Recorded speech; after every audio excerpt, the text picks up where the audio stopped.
Hi everyone, my name is Clara and I'm representing my friend from Swiss German University for doing the YouTube Civic assignments video. Okay, so my friends are Anggiana Octaviani, Dery Estefanus Mandian, and Grace Hendrajaya.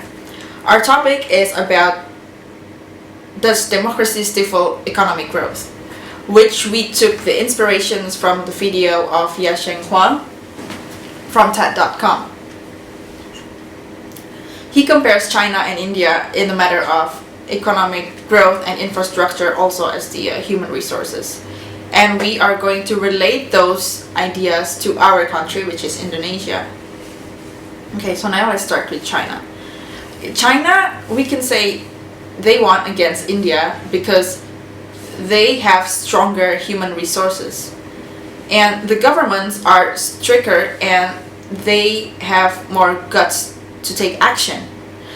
In China, they do whatever punishments that suits the corruptors or the criminals. So it shows that they have strong governance. While India, they use democracy. The Prime Minister studied in Oxford and believes so much that they have to listen to public's voice.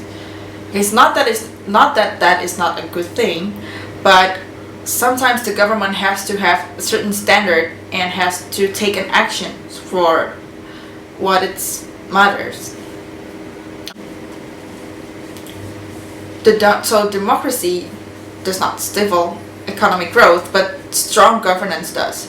So nowadays, even though China is still communist country, but they are starting to open their business area and their communication.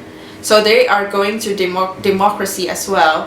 But still, China has that strong governance action that makes the country structured. Okay, so now, how does that implications goes to Indonesia? Alright, in Indonesia, as we all know, we are ranked the third of most corrupted country in Asia. So you'll see the figure after this. So those are the figures.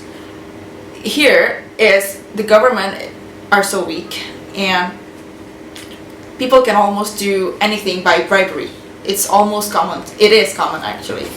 So for example, let's take how is the implications to our country's regulation that is written by the minister of our governments, saying that, for example, in Act something 01 said you cannot get rid of the native without paying them a certain amount of proper money to substitute how they live. But under that, it's just the opposite. Like, yes, developer can get rid of the native. So it's really contradictory and really unstable. That is because the effect of bribery. So why does the second act there is because the developer might have bribed the government, which is big amounts of money, and the government would have said yes, of course, if those acts are in the rules. Okay, so that's one. And the second one is that the human resources. Here in Indonesia, 53% of the populations are only graduated from elementary. Okay, you can check out this figure.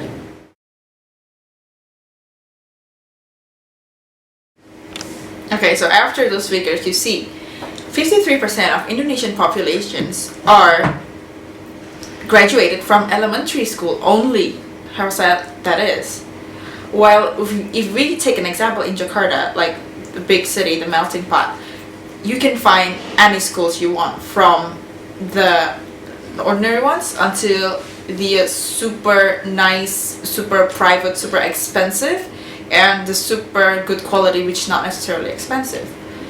So, and other big cities as well, of course, you can find those kind of school.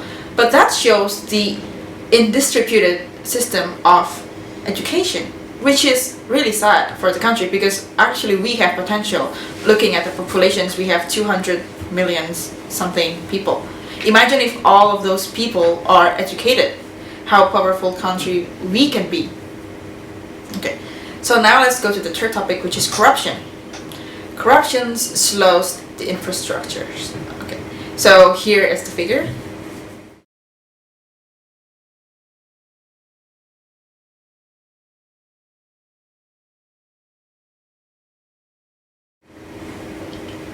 Alright, so like in Indonesia, again, like the example, we have all the money we need actually, but where we don't have good infrastructure because, again, those people on the top governance corrupted.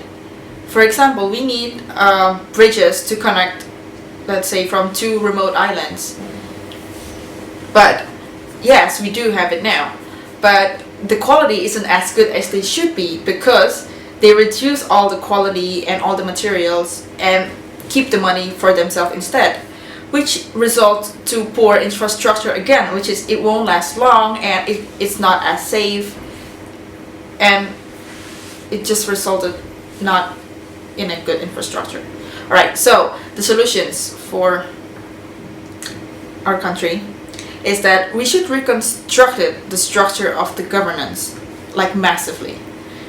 Because, right now Indonesia is trying to put the corruptor in jail, but they're not really serious. They don't really look serious, or they don't really take action on it, because those corruptors that they actually put in court or put in jail are those that has already outside of the governance structure, so they're actually not in our governance anymore. So what I mean, yeah, still you have to put them in court and you have to punish them, but would it be more effective if you just take a look at those governance that are still in our governments and you solve their corruption issue? We can make big difference through that. Okay, so we can take example from how China's government take actions to punish people. Okay, so well, looking at the level of cruelty, it's kind of cruel because they hang people and they kill people there. But here, okay, it's not that we cannot do that, but those corruptors already paid the government so that they don't punish them as bad. So the punishment is only for formality, for the public to publish that, oh look, this corruptor goes to jail for, let's say, 5 years after corrupting $20 billion or something, which is not fair for us. Okay, so that's the first one, and the second one is that if the corruptions is solved, I mean, we can lessen the corruptions. We should distribute the money to build free schools and nicer infrastructure, because we are an archipelago country, so we do need infrastructure to get around instead of plane. Of course, like plane is not, everybody cannot afford plane here, not all 200 something billions, but with more quality of educations, we can have stronger country, and we can have stronger human resources, and we can be a bigger country in terms of human resources and in terms of business developments, which is good because we can open our business sectors to internationals, which they could invest in here, and we could give back, and which is good for our populations. So that is all from us, from Swiss German University. I hope you appreciate the video, and thanks for watching, and thanks for your time. Bye bye.